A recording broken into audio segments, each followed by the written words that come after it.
Доброго времени суток, дорогие друзья! С вами миссис Бакор.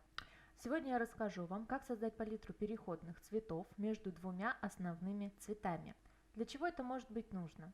Как часто это бывает при работе с иллюстрациями, чтобы наша иллюстрация была более яркой и натуральной, мы, как правило, выделяем места, где падает свет, делаем тени на нашей иллюстрации. Таким образом, наша иллюстрация приобретает объем, становится более качественной.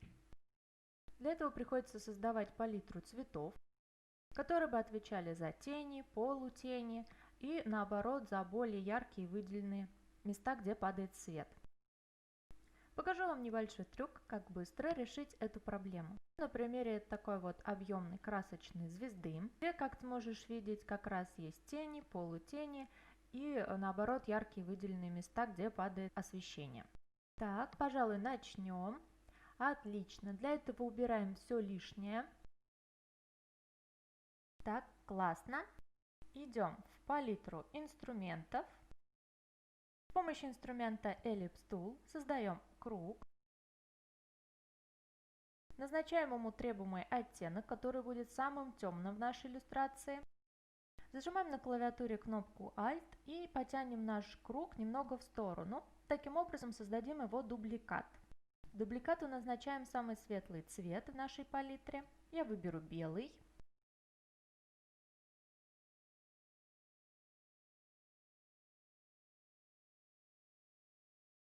Выделяем оба наших круга. Здорово. Идем объект, Blend, Blend Options.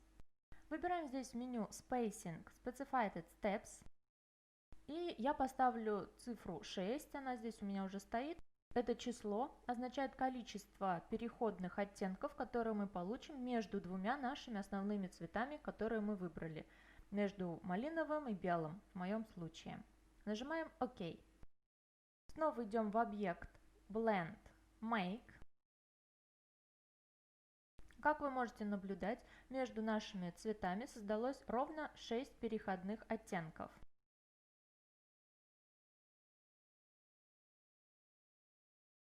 Чтобы удобнее было работать с созданной палитрой, снова идем в объект Blend, Expand.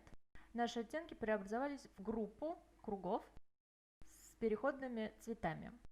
Далее вы можете их разгруппировать, либо оставить так, как есть, это как вам будет удобнее. Для разгруппировки вы можете нажать правой кнопкой мыши по объекту Ungroup или же объект Ungroup. Теперь вы можете видеть, что цвета разгруппировались. Теперь их легко можно использовать при заливке цветом нашей иллюстрации. Я надеюсь, данный видеоролик был для вас полезен.